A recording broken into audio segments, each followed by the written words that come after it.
स्वागत है आप सभी लोगों का सोलो लेवलिंग के एक नए एपिसोड में। तो जैसा कि हम लोगों ने लास्ट वाले एपिसोड में देख लिया था कि हर साल की तरह इस साल भी यूएसए में गिल्ड की कॉन्फ्रेंस होने वाली है, जिसमें दुनिया भर से काफी सारे गिल्ड के रिप्रेजेंटेटिव आएंगे और यहाँ पर बातचीत करेंगे ग्लोबल पॉइंट्स पर कि किस तरीके से वो लोग और भी ज्यादा सिक्योर हो सकते हैं, और भी काफी सारे मुद्दों पर ये बात करेंगे। और इस साल कोरिया में से जिन्वू का एजिन गिल्ड को रिप्रेजेंटेटिव के तौर पर बुलाया गया था, यानी जिन्वू जाएगा इस साल एक मेन लीडर बनकर। तो इस एपिसोड की शुरुआत में हम लोग यूएसए में उसी जगह पर देखते हैं। तो जैसा कि ये एक बहुत बड़ा इवेंट है, तो यहाँ पर काफी सारी सिक्योरिटी है, साथ ही यहाँ पर काफी सारे लोग आए हैं, क्योंकि दुनिया भर से काफी सारे लोग आएंगे और इसीलिए यहाँ पर काफी ज्यादा भीड़ होती है। तभी यहाँ पर जो कैमरामैन होते हैं वो लोग एक हंटर की फोटो लेने लग जाते हैं, और ये हंटर होता है लेनार्ड, जो कि रिचर गिल्ड का है, जो कि जर्मनी की तरफ से रिप्रेजेंटेटिव के तौर पर यहाँ पर आया है। वो अपने गार्ड से पूछता है कि आखिरकार यहाँ पर इतने सारे रिपोर्टर्स क्या कर रहे हैं, जिसपे उसका बॉडीगार्ड उसको बताता है कि कोरिया को जो हंटर है, जिसके बारे में हर कोई बातचीत कर रहा है, आज वो आने वाला है। जिसपे वो कहता अच्छा तो वो आने वाला है। उसका बॉडीगार्ड उसको कहता है कि ये लो, हम लोग डेविल की बात कर रहे थे और देखो वो रहा। तो एक्चुअल में जिन्वू यहाँ पर इन लोगों से पहले ही आ गया था, जो कि साइड में खड़ा था, और बॉडीगार्ड उसी की बात कर रहा था। जिसपे लेनार्ड कहता है ओ तो वो है, मुझे लगता है कि हमको उससे थोड़ी बातचीत करनी चाहिए। स्ट्रॉन्ग हंटर से बातचीत करने में मुझे कोई दिक्कत नहीं लगती, हमारे लिए तो फायदा ही है। और इसीलिए लेनार्ड जाता है जिन्वू के पास उससे बातचीत करने के लिए। लेकिन जैसे वो जिन्वू को थोड़ा सा करीब जाता है, उसके जिन्वू के चारों तरफ से काफी अलग ही सेंसेस आ रही होती है, और वो तभी वहीं पर एकदम से उस चीज को महसूस कर वहीं पर रुक जाता है। उसका बॉडीगार्ड उससे बोलता है कि क्या आप उससे जाके बात नहीं करेंगे, जिसपे वो कहता है कि तुमने देखा नहीं क्या। उसका बॉडीगार्ड कहता है कि क्या नहीं देखा मैंने। लेनार्ड अपने मन में सोचते हुए कहता है कि इसका मतलब वो अपने जो समन क्रिएचर्स हैं उनको दूसरी डायमेंशन से नहीं बुलाता है, बल्कि वो लोग हरदम उसके साथ रहते हैं। तो एक्चुअली में जिन्वू के शैडो सोल्जर्स की बात कर रहा था। इसको लगता था कि जिन्वू जो अपने शैडो सोल्जर्स हैं, यानी वो समन क्रिएचर्स, उनको अलग डायमेंशन से बुलाता है, यानी एक दूसरी जगह से ही बुलाता है और उनको समन करता है। लेकिन ऐसा नहीं था। जिन्वू के जितने भी शैडो सोल्जर्स थे वो उसके आसपास हरदम रहते थे, और इसी चीज को वो सेंस कर लेता है, और इस चीज को सेंस कर वो काफी ज्यादा हैरान होता है। वो अपने मन में सोचते हुए कहता है कि ये तो इतने सारे हैं कि ये चाहे तो यूएसए से भी वॉर कर ले। यूजिन जिन्वू से कहता है कि ऐसा लग रहा है आपके बारे में बातचीत की जा रही है। जिन्वू कहता है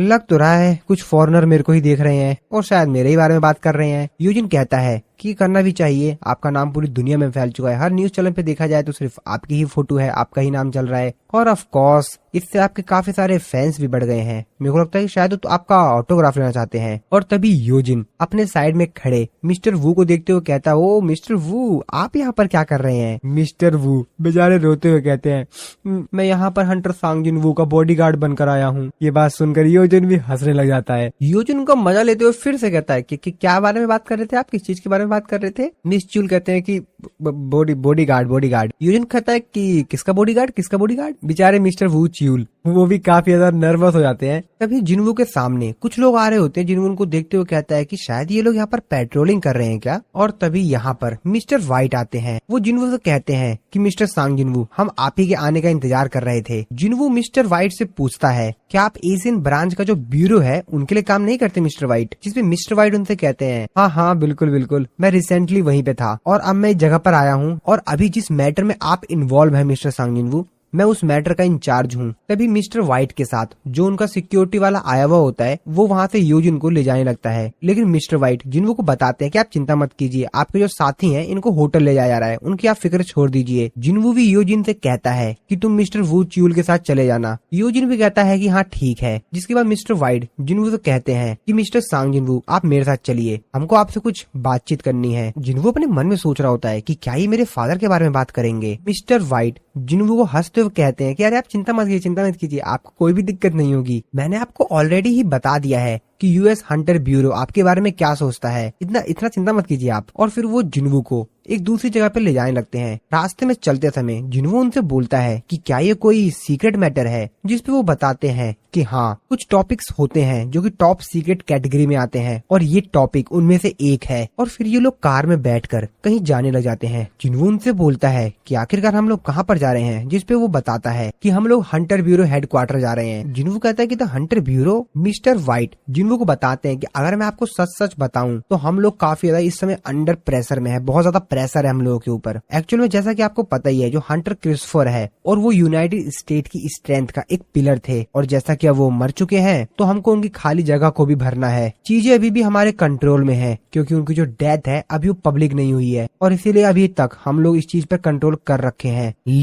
लेकिन हम लोग कोशिश कर रहे हैं, अपनी पूरी पावर का इस्तेमाल कर रहे हैं, ताकि हम लोग एक ऐसा हंटर ढूंढ पाए जो कि उनकी जगह को भर सके, यानी मिस्टर क्रिस्टोफर की जगह पर कोई दूसरा हंटर आ पाए। जिन्हों उनसे पूछता है, तो क्या मैं आपका उन कैंडिडेट्स में से एक कैंडिडेट हूँ जो कि उनकी जगह भरने के लिए। इसके बाद मिस्टर व्हाइट जिन्हों को आगे बताते हैं कि जैसा कि आप इस चीज के बारे में तो जानते हैं, जो र्यून स्टोन होता है जो कि हम लोगों को मॉन्स्टर के अंदर से मिलता है, वो उतना ही ज्यादा ताकतवर होता है जितना कि वो मॉन्स्टर था, और उस र्यून स्टोन की वैल्यू काफी ज्यादा हाई होती है। और इंसान के इतिहास में जो सबसे भयंकर आपदा आई थी, जिस रेड को हर कोई भूलना चाहता है, वो थी ड्रैगन कैमिश की। उस मॉन्स्टर के अंदर से जो र्यून स्टोन को एक्सट्रैक्ट किया गया था, हम उसके नए ऑनर को ढूंढ रहे हैं। तो क्या सोचते हैं आप इसके बारे में? ये ऑफर आपको कैसा लगा? इस पे जिन्वो उससे बोलता है कि एक मिनट, ये फोटो एक पीछे जाइए। मिस्टर व्हाइट कहते हैं कि माफ कीजिए, किस चीज में बात कर रहे हैं आप, किस चीज की बात कर रहे हैं? जिन्वो कहता है कि अभी जस्ट आपने जो मेरे को बहुत सारी फोटोज दिखाई, इनमें से जो जस्ट पीछे वाली फोटो थी वो दिखाई एक बार। जिसपे वो पीछे फोटो करते हुए कहते हैं अच्छा ये तो कैमिश की बॉडी की फोटो है, इसी बात कर रहे हैं क्या आप? जिन्वो कहता है कि हाँ। जिन्वो मिस्टर व्हाइट से पूछता है कि क्या अभी भी कैमिश की जो बॉडी है, उसका जो कॉर्प्स है, वो अभी भी यूएसए में स्टोर है? जिसपे वो कहते हैं कि हाँ यहीं पर ही है। जिन्वो उससे कहता है कि उस जगह पे चलिए जहाँ पर वो रखी हुई है, हम सबसे पहले वहाँ पे चलेंगे। कहाँ पे रखी है वो? मिस्टर व्हाइट भी काफी हैरान होते हुए पूछते हैं कि लेकिन हुआ क्या बात है? जिसपे जिन्वो उनसे कहता है कि हंटर ब्यूरो के अगर मैं अपना समय दे सकता हूँ तो मेरे को लगता है कि मैं शायद ऐसा सवाल तो पूछ ही सकता हूँ, इसमें कोई दिक्कत तो नहीं है ना? जिसपे मिस्टर व्हाइट उसको बताते हैं कि हाँ मैं मानता हूँ कि आपको उसके बारे में कुछ जानना होगा, लेकिन फिर भी मेरे को अपने हायर अप से अलाउ लेना पड़ेगा उस चीज के लिए, और मेरे को तो खुद नहीं पता है कि आखिरकार कैमिश की जो बॉडी है वो कहाँ पर रखी हुई है, कहाँ पर स्टोर किया गया उसको। लेकिन हाँ आप चिंता मत कीजिए, अगर आप रिक्वेस्ट कर रहे हैं तो कोई दिक्कत नहीं है, मैं उनको इस चीज के बारे में बता दूंगा, आप चिंता मत कीजिए। मैं वैसे आपसे एक चीज पूछ सकता हूँ? वैसे आप थोड़ा समय तक वेट कर सकते हैं जब तक मैं रिपोर्ट बना रहा हूँ। जिन्होंने उनसे कहता है कि हाँ जैसा कि हम दोनों को ही इंतजार करना है तो ठीक है, फिर साथ ही में इंतजार करते हैं। मिस्टर व्हाइट कहते हैं समझ गया। इसके बाद हम लोग डेविड को देखते हैं जो कि इस जगह का इंचार्ज होता है। मिस्टर व्हाइट सारी बात जाकर डेविड को बता देते हैं। डेविड कहता अच्छा तो तुम ये कह रहे हो कि मिस्टर सांग जिन्वो यहाँ पर हैं, वैसे क्या तुमने र्यून स्टोन के बारे में उनको कुछ और बताया? मिस्टर व्हाइट कहते कह रहे नहीं सर, वो र्यून स्टोन के बारे में दिन भर नहीं पूछ रहे थे। जिसपे डेविड कहता है ओह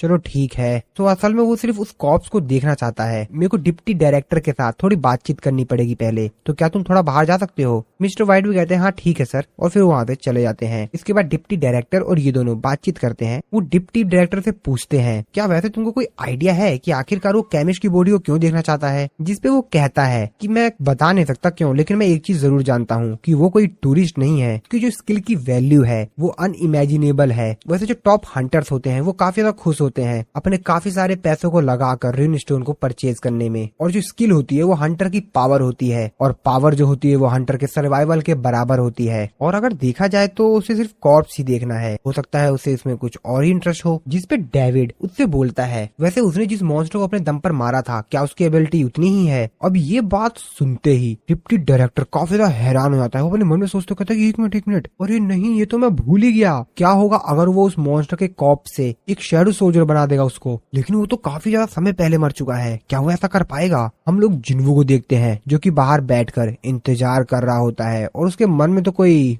और ही प्लान होता है। डिप्टी डायरेक्टर कहता है कि इसका मतलब उसका प्लान है कि वो कैमिश को एक शैडो सोल्जर बना ले। अब ये बात सुनकर डेविड काफी ज्यादा हैरान होते हो, खड़े होते हुए चिल्लाते हुए कहता है क्या? अगर ये सही है तो ऐसा नहीं होना चाहिए, किसी भी इंडिविजुअल को इतनी ज्यादा पावर नहीं मिलनी चाहिए। जिसपे डायरेक्टर कहता है कि सर अगर हमने इस रिक्वेस्ट को डिनाई किया, मना किया, तो मेरे को लगता है कि उसके साथ रिलेशनशिप मेंटेन करने में हमको काफी ज्यादा कठिनाई हो सकती है। अब ये बात सुनकर डेविड काफी ज्यादा परेशान होता है, कहता है यार की तो फिर वो डिसाइड करता है ठीक है मैं उसको खुद ही वहाँ पर ले जाऊंगा, और ये मेरे लिए काफी अच्छी अपॉर्चुनिटी होगी कि मैं अपने आंखों से देख सकूं कि आखिरकार उसमें कितनी ज्यादा एबिलिटी है। और फिर वो जिन्वो को उस जगह पर ले जाने लगता है जहाँ पर कैमिश की बॉडी रखी हुई है। यहाँ पर एक ट्रांसलेटर होता है जो कि ये सारी बातें ट्रांसलेट करके जिन्वो को बता रहा होता है, जिन्वो की सारी बातें ट्रांसलेट करके सब कुछ बता रहा होता है। डेविड जिन्वो से कहता है कि मैं आपसे काफी सारी बात करना चाहता हूँ काफी अच्छे से, लेकिन कोई नहीं, मुझे लगता है कि हम लोग बाद में बातचीत कर सकते हैं। जिन्वो तो अपने मन में सोच रहा होता है कि मैं तो विश्वास ही नहीं कर पा रहा हूँ कि जिस जगह पर कैमिश को हराया गया था उस जगह पर इन लोगों ने हंटर ब्यूरो हेडक्वार्टर बना लिया, और फिर ये लोग उस जगह पर पर जाने लगते हैं। और जब ये लोग उस जगह पर पहुंचते हैं तो जिन्वू को वहाँ के एयर में कुछ सेंस होता है। वो अपने मन में सोचते हुए कहता है, ओह, इन हवाओं में तो मैजिकल एनर्जी है, मैं ये महसूस कर पा रहा हूँ। मैं तो काफी ज्यादा हैरान हूँ। उसको हराए हुए लगभग 8 साल हो चुके हैं, लेकिन उसके बाद भी उसकी जो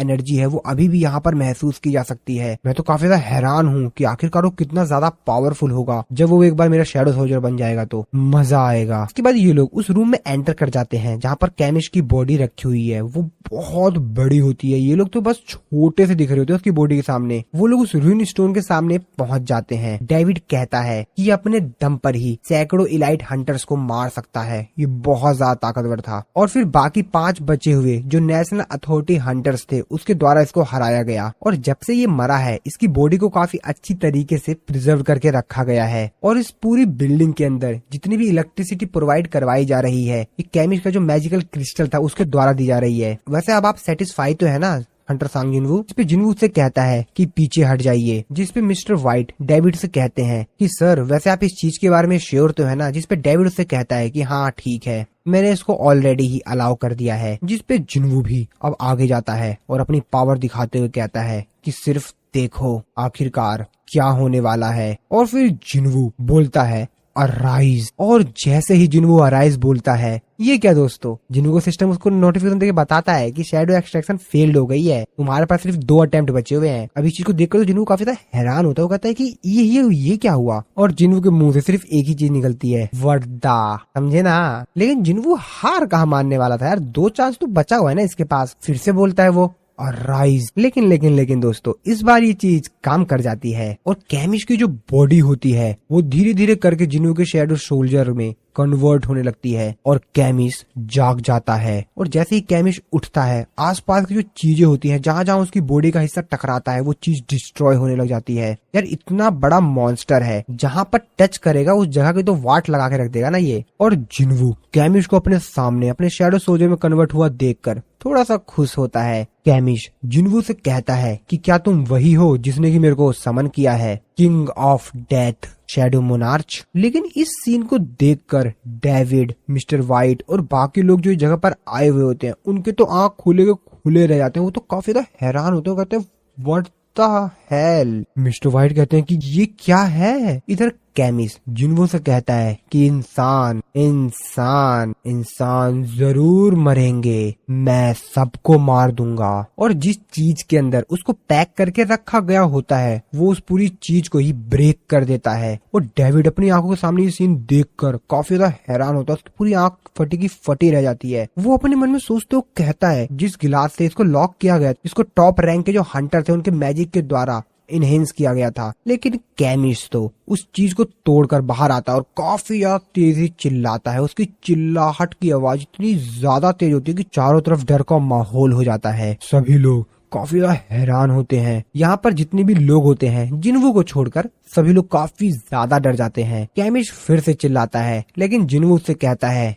कि बहुत हुआ, तुम्हारे सिर के अंदर जो मैजिकल क्रिस्टल था उसको काफी समय पहले ही हटा दिया गया था और इसीलिए तुमको रूलर का ऑर्डर मानने की कोई जरूरत नहीं है। बाकी लोग ये सब कुछ देखकर काफी ज्यादा हैरान होते हैं। वो लोग कहते हैं कि क्या सांग जिन्वू मॉन्स्टर से बात कर रहे हैं? मैं इस समय जो चीज देख रहा हूँ मैं इस चीज पे विश्वास ही नहीं कर पा रहा हूँ। कैमिश कहता है, अच्छा तो शैडो मोनार्च का शैडो सोल्जर बनना इस तरह की फीलिंग आती है। मैं एक समय पर ड्रैगन एम्परर की बात माना करता था, मैं उनका सर्वेंट था और अब मैं अपने नए मोनार्च का स्वागत करता हूँ। जिन्वू से पूछता है, ओ अच्छा तो तुम ड्रैगन एम्परर के लिए भी काम कर चुके हो? जिस पे कैमिश उसको बताता है कि हाँ आपने सही कहा माय लॉर्ड, मैं किंग ऑफ बर्सर्क ड्रैगन के लिए काम कर चुका हूँ जो कि है मोनार्च ऑफ डिस्ट्रक्शन। जिन्वू ये बात सुनकर अपने मन में सोच रहा होता है कि मेरे को तो मालूम भी नहीं था शैडो सोल्जर के अंदर इतनी ज्यादा पावर होती है। मेरे को ये नहीं मालूम था कि इनके पास इतनी ज्यादा पावरफुल ईगो होती है। और मैंने आज तक जितने भी मॉन्स्टर्स देखे हैं उनसे ये तो कम्प्लीटली ही अलग लेवल पे है। इसकी पावर,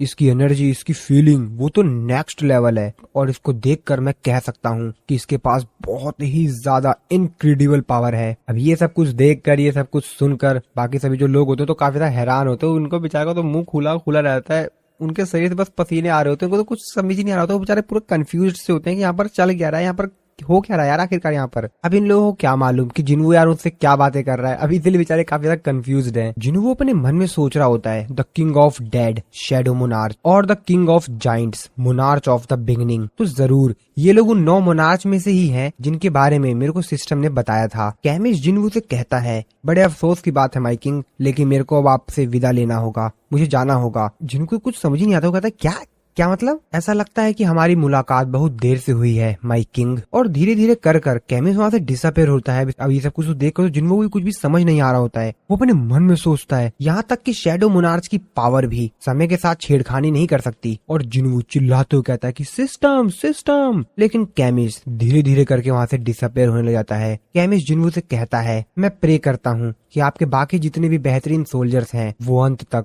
आपकी सेवा करेंगे। 4 ऐसे इंसान थे जिन्होंने रूलर्स से उनकी पावर उधार ली थी, तो कृपया उनसे सावधान रहिएगा। ये मेरे लिए बड़ी गर्व की बात है कि मैं अपने नए किंग के सामने आया। और ऐसा कहने के बाद कैमिस अपने नॉर्मल बॉडी में आ जाता है और जिन्वू सिस्टम उसको नोटिफाई करके बताता है कि शैडो एक्सट्रैक्शन फेल हो गया। इस चीज को देखकर तो जिन्वू भी काफी ज्यादा कंफ्यूज्ड होता है। वो तो कुछ भी समझ नहीं पा रहा होता है कि आखिरकार ये सब कुछ हुआ कैसे है। जिन्वू सिस्टम उसको बताता है कि आपको जो टारगेट शैडो था वो वापस से उसी पोजीशन में चला गया है, उसी सिचुएशन में चला गया है जिसमें वो पहले था। जैसा कि उसको मरे हुए काफी समय हो गया है, तो अगर आगे आप कोई भी अटेम्प्ट करते हैं एक्सट्रैक्शन करने की तो उस पर ज्यादा कोई प्रभाव नहीं पड़ेगा। और फिर जिन्वू भी समझ जाता है शायद इस बार वो ऐसा नहीं कर पाएगा और इसीलिए और वो मिस्टर व्हाइट के पास वापस आता है। मिस्टर व्हाइट से बोलता है कि मिस्टर व्हाइट, मैं डायरेक्टर से और बाकी लोगों से माफी चाहूंगा। यहाँ पर जितना भी नुकसान हुआ है इन सबके रिपेयरिंग की कॉस्ट मैं आपको दे दूंगा। जितना भी यहाँ पर नुकसान हुआ हो आप मेरे को बता दीजिएगा। मिस्टर व्हाइट भी कहते हैं ठीक है, और ऐसा कहकर जिन्वू वहाँ से चला जाता है और ये लोग सिर्फ जिन्वू को देखते रह जाते हैं। और जब जिन्वू यहाँ से बाहर जा रहा होता है तो बाहर दीवार पर काफी तेजी से दीवार पे पंच हिट करता है और जिन्वू का चेहरा देखकर ही क्लियर पता लगाया जा सकता है कि जिन्वू इस समय काफी ज्यादा गुस्से में है। इस तरफ हम लोग होटल का सीन देखते हैं जहाँ पर जिन्वू जा रहा होता है कि तभी मिस्टर वू च्यूल जिन्वू को देख लेते हैं। वो जिन्वू से कहते हैं कि आप कहाँ पर जा रहे हैं, वैसे हंटर यूजिन कहाँ पर हैं? जिसपे जिन्वू कहता है क्या मतलब, मैं समझा नहीं। मिस्टर च्यूल कहते हैं कि आपसे मिलने के बाद वो वहाँ से चला गया था और आपने उससे कहा था ना कि आप हंटर ब्यूरो में उसका इंतजार करेंगे। जिसपे जिन्वू कहता है क्या, अरे नहीं, मैं तो अभी भी वापस आया हूँ, तुम किस चीज के बारे में बात कर रहे हो? तभी मिस्टर व्हाइट भी वहाँ पर आते हैं। वो जिन्वू को बताते हैं कि हंटर यूजिन जहाँ पर विजिटर रहते हैं वहाँ पर नहीं है। मिस्टर च्यूल भी कहते हैं हाँ, इन्होंने सही कहा, मैंने भी यहाँ पर चेक किया था लेकिन वहाँ पर तो मेरे को यूजिन मिला नहीं। और स्कैवेंजर गिल्ड से एक हंटर आया था लगभग 2 घंटे पहले, वो उसे वहाँ से ले गया। तो ये बात सुनकर मिस्टर व्हाइट भी काफी हैरान होते हैं। वो कहते हैं कि माना कि स्कैवेंजर गिल्ड के साथ हंटर ब्यूरो का काफी क्लोज रिलेशनशिप है और वो हमारे मामले को नहीं देखते हैं और मेरे को लगता है कि हम लोगों को उनसे डायरेक्टली ही बात कर लेनी चाहिए, यही सबसे बेस्ट रहेगा। और इसीलिए वो किसी को कॉल लगाते हैं। जिन्वू जो कि अपने मन में सोच रहा होता है कि आखिरकार मेरे को काफी ज्यादा बैड फीलिंग क्यों आ रही है। तो असल में मिस्टर व्हाइट ने स्कैवेंजर गिल्ड की लॉयरा है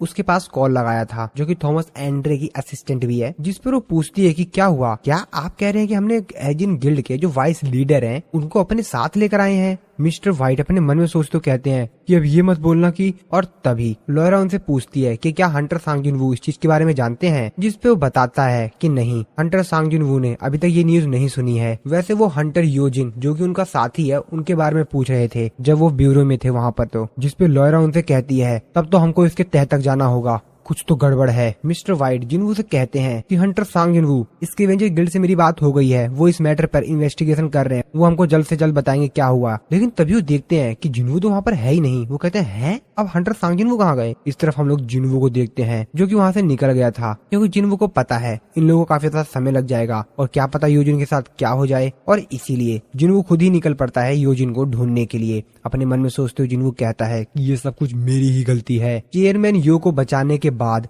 मैंने अपनी शैडो एक्सचेंज स्किल का इस्तेमाल किया, उसके बाद तो मैं भूल ही गया और मैंने यूजिन को कोई भी अपना शैडो सोल्जर असाइन ही नहीं किया। और अगर मेरी सिस्टर के साथ जैसा हुआ था अगर वैसा कुछ दोबारा हुआ तो अरे नहीं, ये मैंने कितनी बड़ी गलती कर दी। और जिन्वू बोलता है अराइज। और जिन्वू कैसे बोलते ही उसके काफी सारे शैडो सोल्जर वहाँ पर आ जाते हैं और जिन्वू उन लोगों से बोलता है कि ढूंढो उन्हें। और जिन्वू के काफी सारे शैडो सोल्जर्स अलग अलग दिशाओं में चले जाते हैं यूजिन को ढूंढने के लिए। इस तरफ हम लोग देखते हैं थॉमस एंड्रे को, जो कि जब वान डाउन सू के जहाँ पर वो रुका हुआ था वहाँ पर जाता है उस रूम में, तो देखता है कि वहाँ पर काफी सारे लोग पहले से ही घायल पड़े हुए हैं, उन लोगों की काफी बुरी हालत है। ये सब कुछ देखकर थॉमस एंड्रे समझ जाता है कि ये सारा कांड वांग डोंगसू ही कर रहा है, और वो कहता है कि आखिरकार उसने वो हरकत कर ही दी, और काफी ज्यादा तेजी से उसके हाथ में जो चीज होती है उसको तोड़ते हुए कहता है कि वांग डोंगसू, और अपने लोगों से कहता है कि इससे पहले कि सांग जिनवू उसको ढूंढ ले, वांग डोंगसू को ढूंढो, चाहे कुछ भी हो जाए, किसी भी हालात में उसे ढूंढो, कि हमको उसे पहले ढूंढना होगा। इस तरफ हम लोग देखते हैं वांग डोंगसू को, जिसने की यूजिन को मार मार कर उसकी हालत काफी ज्यादा खराब कर दी थी, और उसको मार कर उसको काफी ज्यादा खुशी मिल रही थी। इसके औकात अभी दिखाएगा जिनवू। जिनवू एक बड़ी सी बिल्डिंग के टॉप पर पहुंच जाता है और शहर का नजारा देखते हुए अपने मन में सोच रहा होता है कि क्या वो सिटी को छोड़कर चला गया है। लेकिन अगर एक तरह से देखा जाए तो योजिन एक कॉम्बैक्ट टाइप का डी रैंक का हंटर है, और नॉर्मल लोगों की इतनी औकात नहीं कि उसको किडनैप कर ले। यहाँ तक कि काफी सारे लोग भी होंगे, तब भी योजिन को पकड़ पाना बहुत मुश्किल है। मेरे को समझ में नहीं आ रहा है कि आखिरकार योजिन होगा कहाँ पर। और इस समय मेरे पास एक ही क्लू है, जो इंसान उसको वहाँ से ले गया है वो स्कैवेंजर गिल्ड का था। स्कैवेंजर गिल्ड, अरे नहीं, वांग डोंगसू का छोटा भाई था, और जरूर वो मेरा अमेरिका में आने का ही इंतजार कर रहा था। और जहाँ तक मेरे को लगता है उसने अपने ब्रदर के डेथ के पीछे का जो सच है वो पता लगा लिया होगा, और उस रेड में योजिन और मैं ही, जो कि उस डंजन रेड में सरवाइव कर गए थे, वो वांग डोंगसू की एक बात भी याद करता है, जहाँ पर वांग डोंगसू ने जिनवू के ऊपर चिल्लाते हुए कहा था कि तू बास्टर्ड, अगर मुझे ये पता लग गया कि मेरे ब्रदर को मारने वाला तू था ना, तो मैं तेरे को छोड़ूंगा नहीं। जिनवू कहता है तो जरूर वो वांग डोंगसू ही है। इसके बाद जिनवू मिस्टर च्यूल की काफी समय पहले कही हुई बात याद करता है, जहाँ पर मिस्टर च्यूल ने सारी बात जिनवू को बताई थी, थोड़ा सा संभल के रहना, क्योंकि तुम अभी एक ई रैंक के हंटर हो, और तुमसे हाई लेवल का हंटर डंजन के अंदर मारा गया, और डंजन में से डी और ई रैंक के लोग ही सरवाइव किए, ऐसा तो बहुत मुश्किल चांस होता है, ना के बराबर ही। तो थोड़ा सा तुम संभल के रहना, क्योंकि जो वहाँ पर मरा है ना, वो वांग डोंगसू का छोटा भाई था, तो वो तुम्हारे लिए प्रॉब्लम हो सकती है। तो ये उस समय की बात है जब जिनवू स्टार्टिंग में एकदम शुरुआत में अपना लेवल अप कर रहा था। अब जिनवू सारी बातें याद करके समझ जाता है कि जो सारा कांड है ना, ये वांग डोंगसू ने ही किया है। और जिनवू गुस्से में अपने मन में कहता है कि अगर योजिन के साथ कुछ भी हुआ ना। इस तरफ हम लोग देखते हैं थॉमस एंड्रे को। थॉमस एंड्रे अपने गार्ड से पूछता है कि क्या अभी तक कोई न्यूज मिली, जिसपे वो बताता है कि नहीं सर, अभी तक कोई भी न्यूज नहीं मिली। थॉमस एंड्रे अपने मन में सोच रहा होता है, क्या उसको मरने से डर नहीं लग रहा? नहीं, मिस्टर वांग डोंगसू एक एस रैंक का हंटर है, तो वो अपनी स्ट्रेंथ और जिनवू की स्ट्रेंथ के बीच में डिफरेंस जानता है। और इतनी ज्यादा बेवकूफी वाली हरकतें करना, इसका मतलब क्या कर रहा है वो? उसे पता है वो जो हरकतें कर रहा है उससे वो बचेगा नहीं। शायद मैं अपने हंटर के प्रति काफी ज्यादा ही दयालु हूँ। इसके बाद थॉमस एंड्रे लॉयरा को कॉल करता है, उससे पूछता है कि सिचुएशन क्या है। लॉयरा उसको बताती है कि हमने हंटर ब्यूरो कॉर्पोरेशन के साथ बातचीत की, और हमने मिस्टर वांग डोंगसू के लास्ट के कुछ मंथ के पैटर्न्स को अच्छी तरीके से एनालाइज किया, और उनमें से 3 बार ऐसा हुआ है जब कुछ अनयूजुअल एक्टिविटी को नोटिस किया गया है। थॉमस एंड्रे कहता है कि वो सब कुछ मेरे को भेजो, मैं अपने लोगों के साथ वहाँ पर जा रहा हूँ, जिसपे लॉयरा भी कहती है कि ठीक है सर। तभी थॉमस एंड्रे कहता है कि लेकिन एक मिनट, आखिरकार तुमने हंटर ब्यूरो को किस तरीके से कन्विंस किया लॉयरा? जिसपे लॉयरा उसको बताती है कि मैं हंटर ब्यूरो गई और मैंने उन लोगों से कहा कि अगर हम लोग वांग डोंगसू को नहीं ढूंढ पाए, तुम में और सांग जिनवू में बहुत बड़ा कलेश होने वाला है। और ये बात सुन के वहाँ पर जितने भी लोग थे वो सभी के सभी लोग अलर्ट हो गए। डिप्टी डायरेक्टर मिस्टर व्हाइट से कहते हैं क्या 100 के 100 सभी लोग? जिसमें मिस्टर व्हाइट कहते हैं कि हाँ, जितने भी रेड को शेड्यूल किया गया था उन सभी को कैंसिल कर दिया गया है, सभी हंटर को बोल दिया गया है। अब ये बात सुनकर डिप्टी मैनेजर अपने मन में सोच रहा होता है कि अगर स्कैवेंजर गिल्ड के सभी मेंबर इस तरीके से काम कर रहे हैं, इसका मतलब तो ये जरूर है कि इन सब के पीछे थॉमस एंड्रे का हाथ है। ये तो बहुत बड़ी बात है, लेकिन आखिरकार एग्जैक्टली चल क्या रहा है यहाँ पर? इस तरफ हम लोग देखते हैं वांग डोंगसू को, जिसने की यूजिन को एक अलग ही जगह पर कैद करके रखा हुआ था, और यूजिन की हालत बहुत ही ज्यादा खराब थी। तो एक्चुअली यहाँ पर टोटल 3 हंटर थे, वांग डोंगसू और एक और हंटर जिसने की चश्मा लगा रखा है, ये एक हीलर है, और एक और बंदा। वांग डोंगसू कहता है कि मेरा कोई प्लान नहीं है इसके साथ कुछ बुरा करने का, मैं तो इससे सिर्फ एक चीज जानना चाहता हूँ, सिर्फ एक चीज। मास्टर थॉमस एंड्रे ने मेरे को वार्न किया था कि मैं सांग जिनवू से पंगा ना लूं, लेकिन मेरा पहले कोई ऐसा इरादा था ही नहीं कि मैं जाते ही सांग जिनवू से लड़ने लग जाऊं, क्योंकि एक और इंसान है जो कि मेरे को इस चीज का जवाब दे सकता है। मैंने इससे कहा था कि अगर ये मेरे को सच सच बता देगा कि आखिरकार उस दिन डंजन के अंदर मेरे भाई के साथ क्या हुआ था, तो मैं इसको एक खरोच आए बिना ही यहाँ से जाने दूंगा। सिर्फ एक चीज, मैं सिर्फ एक चीज सुनना चाहता था कि आखिरकार सांग जिनवू ने ही मेरे ब्रदर को मारा है, और जितनी जल्दी मैं ये बात इससे सुन लूं मैं इसे यहाँ से जाने दूंगा। तो उठ योजिन, उठ। और वो योजिन के छाती पर काफी तेजी से पंच मारते हुए कहता है कि मैंने कहा उठ, और यूजिन को होश आता है, लेकिन उसकी हालत काफी ज्यादा खराब थी। वांग डोंग सू ने इसको मार मार के काफी ज्यादा ही घायल कर दिया था। वो चश्मे वाला जो हंटर होता है वो कहता है ये तो काफी ज्यादा ड्यूरेबल है, ऐसा लगता है कि एक टैंक है। अगर कोई नॉर्मल इंसान होता तो इतना टॉर्चर करने के बाद तो वो कब का मर गया होता। वांग डोंग सू यूजिन की तरफ देखते हुए कहता है कि मुझे नहीं पता कि आखिरकार ये बास्टर्ड ऐसा क्यों है, ये बता क्यों नहीं देता। और वो यूजिन का सर पकड़ते हुए पीछे जो उसके दीवार होती है उसमें दे मारता है और उससे कहता है कि सुन बे, मैं तुझे मारना नहीं चाहता हूँ, और वैसे भी तेरे पीछे जो ये बंदा तेरे को दिखाई दे रहा है ना, ये काफी बेहतरीन हीलर है, तो चिंता मत कर, तू मरेगा तो नहीं, क्योंकि जब तू मरने वाला होगा ना तो ये तुझे हील करके बचा लेगा। तो इसका मतलब तो ये है कि जब तक तू मेरे को सच नहीं बता देता ना, तब तक तेरे को मैं टॉर्चर करता रहूंगा। जब तक नहीं बताएगा तो बता दे सच क्या है, बता दे। और तुझे एक बात और बता दूं मैं कि इस फैक्ट्री को बंद हुए 5 साल हो चुके हैं, तो ये मत सोचियो कि यहाँ पर तेरे को कोई बचाने आ जाएगा, क्योंकि यहाँ पर आसपास तुझे कोई नहीं बचाने आएगा। कोई फर्क नहीं पड़ता कितनी तेज चिल्लाता है, चिल्ला ले जितना चिल्लाना है, कोई भी नहीं आएगा तेरे को बचाने के लिए जगह पर। तो क्या लगता है, कुछ सोचा तूने? क्या थोड़ा बहुत बोलने की ट्राई करेगा? जिसपे यूजिन कुछ बोलने के लिए मुंह खोलता है। वांग डोंग सू कहता है क्या बोलना चाह रहा है? यूजिन थोड़ा सा मुस्कुराते हुए कहता है भाड़ में जा। और ये बात सुनते ही वांग डोंग सू को और भी ज्यादा गुस्सा आता है। वो फिर से यूजिन का सर पीछे जो दीवार होती है उसमें दे मारता है काफी ज्यादा तेजी से। ये सब कुछ देखकर उसके पीछे जो एक और गुंडा होता है वो वांग डोंग सू से कहता है कि मिस्टर वांग डोंग सू, मैंने आपके साथ किसी का मर्डर करने का डील नहीं किया था। वांग डोंग सू कहता है कि मालूम है मुझे, चिंता मत कर, मरेगा नहीं ये। तो चलो फिर शुरू करते हैं। जिसपे कहता है कि किस चीज के बारे में बात कर रहे हो आप? वांग डोंग सू कहता है कि मैं तो सिर्फ अभी शुरुआत ही की है।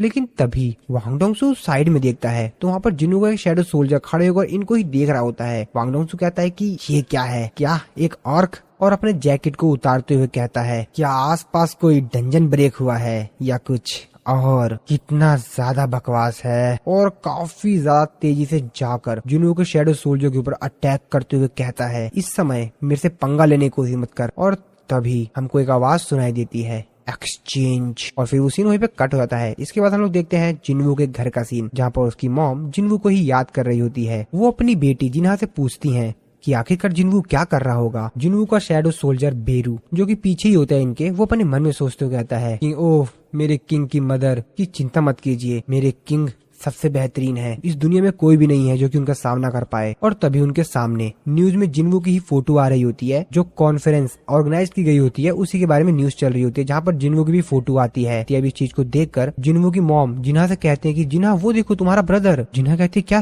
सही में? और पीछे बेरू भी कुछ देखकर काफी ज्यादा खुश हो रहा होता है। वो कहता है कि माई किंग। लेकिन तभी बेरू नोटिस करता है, वो कहता है कि ये फीलिंग मुझे एक बार पहले भी आ चुकी है। क्या किंग गुस्से में है?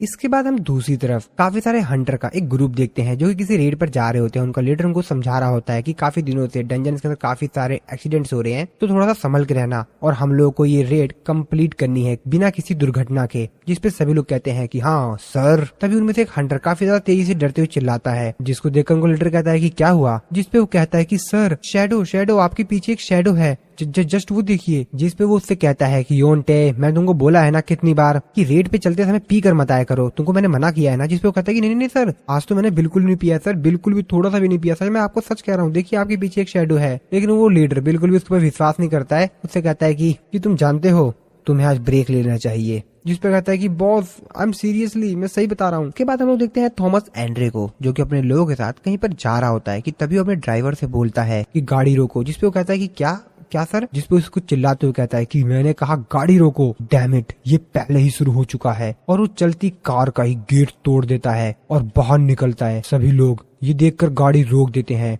जिस पर वो अपने ड्राइवर से कहता है कि मैं आगे जा रहा हूँ, तुम लोग मेरे को फॉलो करो जितना जल्दी हो सके। जिसपे वो भी कहता है कि हाँ ठीक है सर। और इसके बाद थॉमस एंड्रे निकल पड़ता है उस जगह के लिए जहाँ पर जिन्वू और वांग डोंग सू की लड़ाई होने वाली है। जिसपे ड्राइवर बात कर रहे होते हैं। मेरे को लगता है कि कल की सिचुएशन और भी ज्यादा खराब होने वाली है, क्योंकि बहुत ज्यादा डैमेजेस होने वाला है। जिसपे दूसरा ड्राइवर कहता है कि हाँ लगता तो कुछ मेरे को ऐसा ही है। और इस तरफ हम लोग देखते हैं वांग डोंग सू के पेट पर एक काफी ज्यादा तेजी से पंच लगता है। और आप लोगों को तो पता ही यार किसका पंच है। तो हाँ दोस्तों, ये है हमारे हीरो सांग जिनवू का पंच। बाकी जो दोनों लोग होते हैं यहाँ पर वांग डोंग सू के साथ ही, वो भी देखकर काफी ज्यादा हैरान होती है कि अब ये कौन आ पड़ा है यहाँ पर। हम लोग देखते हैं योजिन को, जो कि अपने चेहरे पर एक स्माइल देता है और वांग डोंग सू को एक पंच पड़ते ही उसके मुंह से खून आ जाता है और काफी ज्यादा दूर जाके गिरता है। और सामने खड़ा होता है जिनवू, जो कि बहुत ही ज्यादा गुस्से में है। और फिर इसी सीन के साथ हमारा ये वाला जो एपिसोड है वो खत्म हो जाता है।